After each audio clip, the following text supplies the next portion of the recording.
Today we are going to do a fun rainbow colored dangle rock. Now some people, if you followed the page for a while, you know I love to do dangles. It's something I've been doing on rocks since the beginning of the page, hence my little profile picture has dangles on it.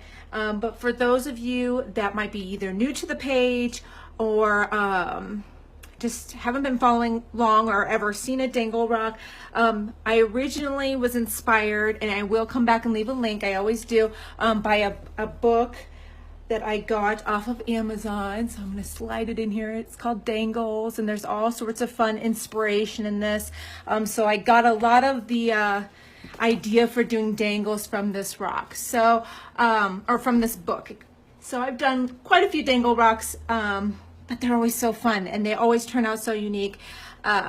So I'm just going to go ahead and get started and try to show a little bit of the process, but there's really no exact science or way to do this. So thanks everybody that's coming in and saying hi. Hi Nancy, hi Mary.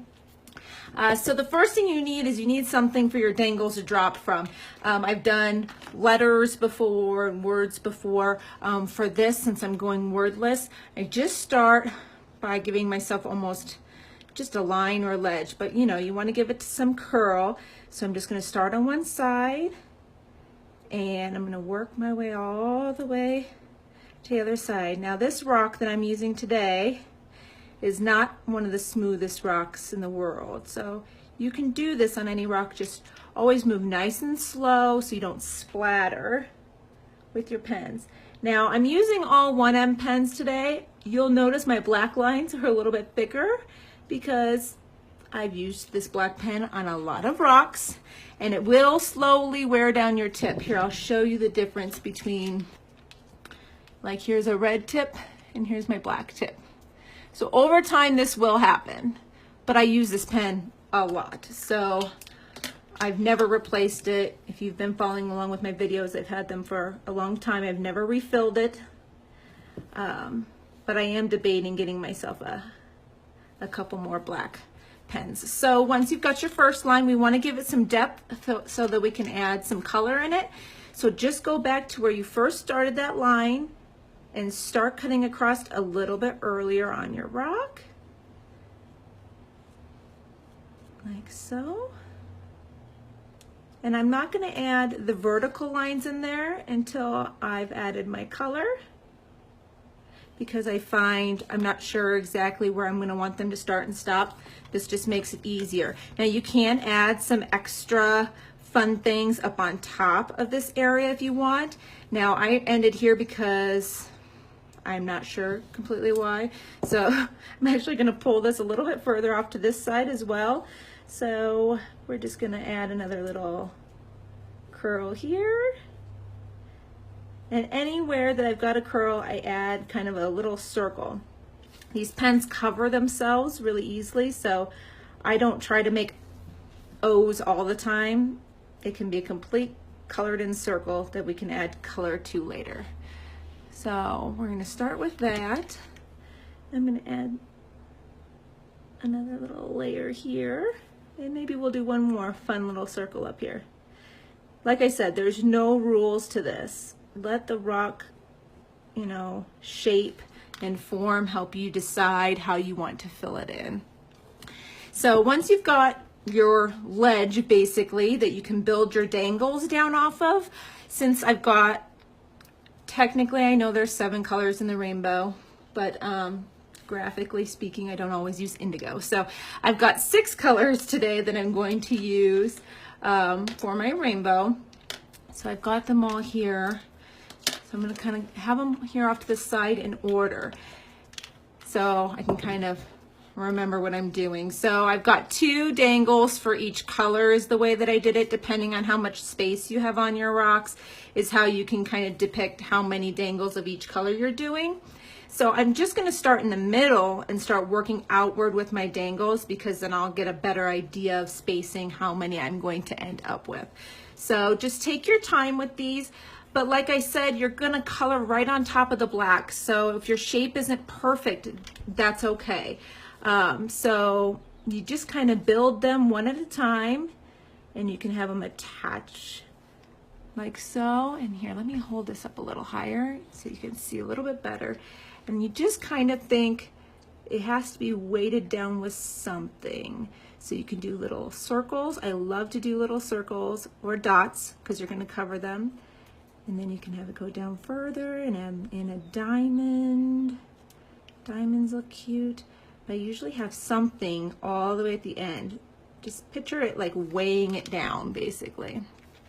And then you just start filling in from side to side. And it's hard for me to hold this. I have to hold it on a flat surface because my hand is, I can't press down into my hand very well. So I'm just going to make sure I'm in frame here and just start adding dangles. And you can put anything on dangles. You can do hearts. You can do little rectangles. Anything you want. Make them as long. You can change the different lengths. Make it kind of fun. I did a sun here where I knew my yellow was going to be. I think I might put a flower on this one in case it doesn't land yellow. So you can come down and just put the petals in. And since you're going to go back over it, it's okay. There we go. We can put some petals in like that. And then you could even do another one here. Maybe just a few petals. There's really no absolute rules to them whatsoever. So I like to have them connect in different ways. From the top, you can have a wider area like this come down, where you kind of have like a little ledge and then have one come off of that. Now I do have, like I said, I have some lumps and bumps on this rock. So just try to visually see when you're going to hit one. Sometimes you can go around it, or you can create a loop to kind of go around it.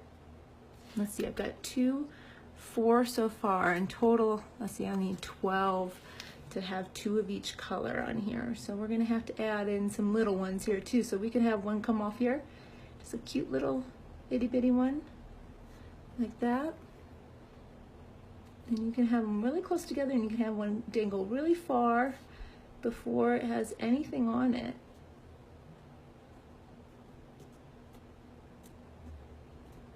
And so, and I kind of want to follow the shape of this one, so I'm going to loop. This one's going to come off back around this way. And then back down, like so. And we can probably sneak one more right down this middle, like that. So let's see here, we've got 2, 4, 6, 8, so we need 4 more going off in the other direction. So that we'll have 12 total, right? 2, 4, 6, 8, yes, okay.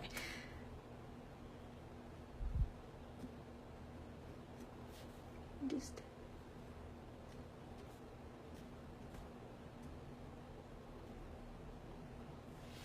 oopsie, I've got like a really big divot right here. Let's just make that work. When we fill it in, it will look a lot prettier.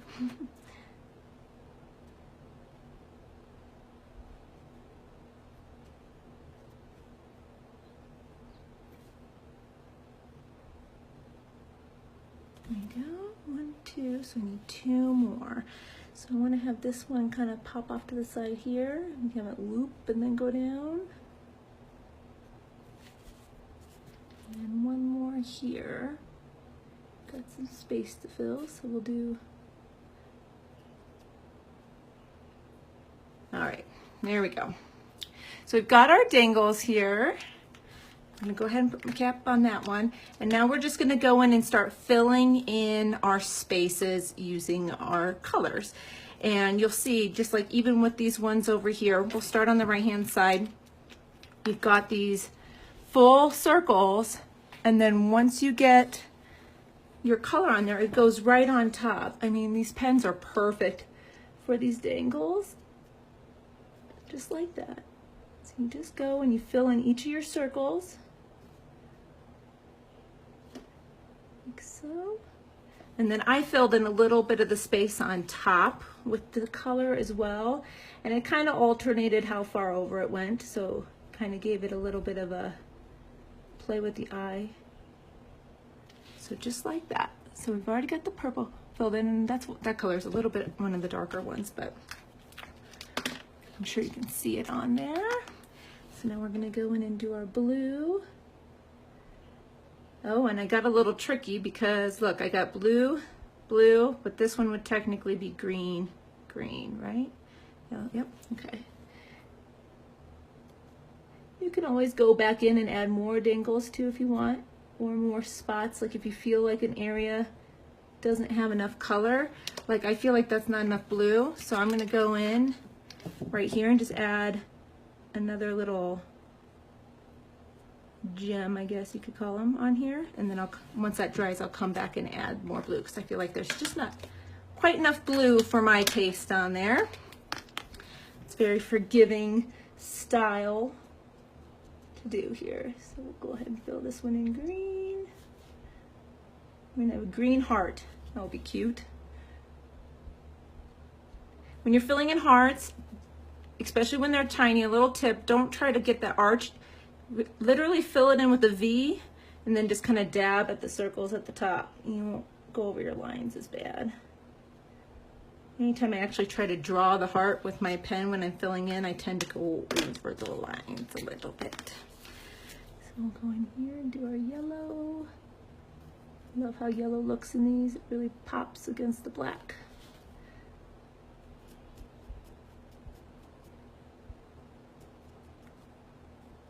And I'm sure I'm missing loads of comments, guys, but I will peek up towards the end here and answer questions, and I always come back and scroll through the comments and answer questions right away.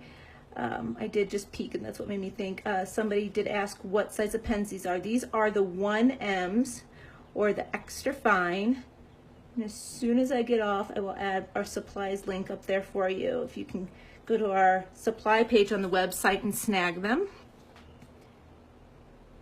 There we go. I haven't been doing my top. We'll do that when we're all done. Off to orange here. Let's see, adding color to this just really brings it to life.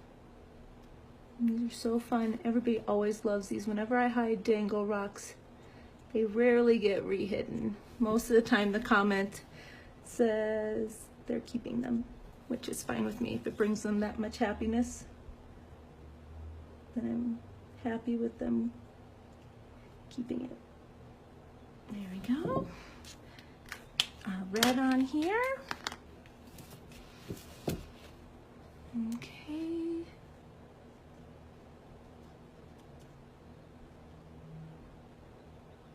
Now, when you do loops like this, it's up to you. I fill them in. I like to add as much color to these as I can.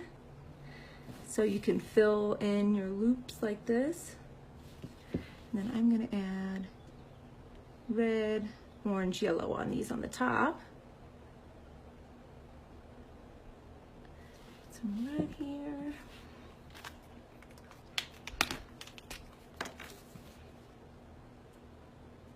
Orange there. And see, like, this is really a rough spot. Now, when you're using these pens on a really rough spot like this, just less movement is better. Like, kind of just dab into there. When you're drawing on a bumpy spot, it's much more likely that you might catch a spot and could splatter. So just kind of dab into those spots the best that you can. And a dot there. See right here, I've got a hole, so I'm going to kind of dab, dab, dab into that hole so they don't splatter really bad. See, and since this color is going all the way up to the top, I'm going to stop this one a little bit early, and we'll pull the green into there.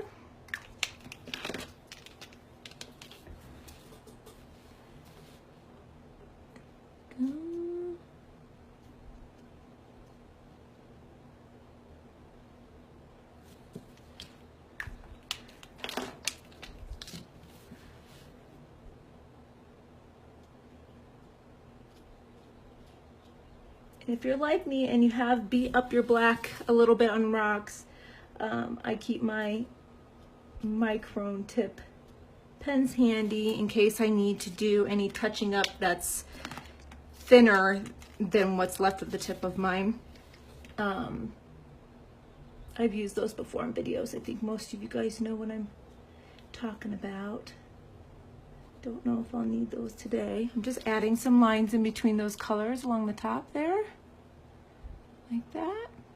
But anywhere that you feel like you maybe covered too much of your black and you think this will be too thick to go back in, you can grab something like one of these micron pens and get in there and add. But I don't really see, maybe a little bit up here, because if you want like these curves to come to a really nice fine point, you can come back in with a pen and fix that so that it comes to a good point like that.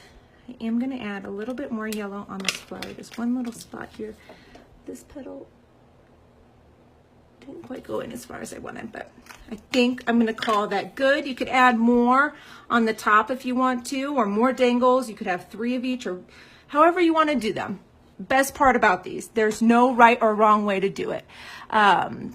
So here they both are.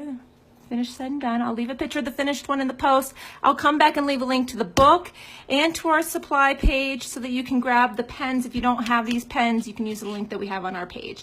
So thanks everybody for joining live. Thanks for sharing and voting on our rock. I will try to get to the dotted rock 2 live. If not, I promise I'll post at least a step-by-step picture tutorial on that. So thanks everybody for watching. We'll see you all soon. Bye.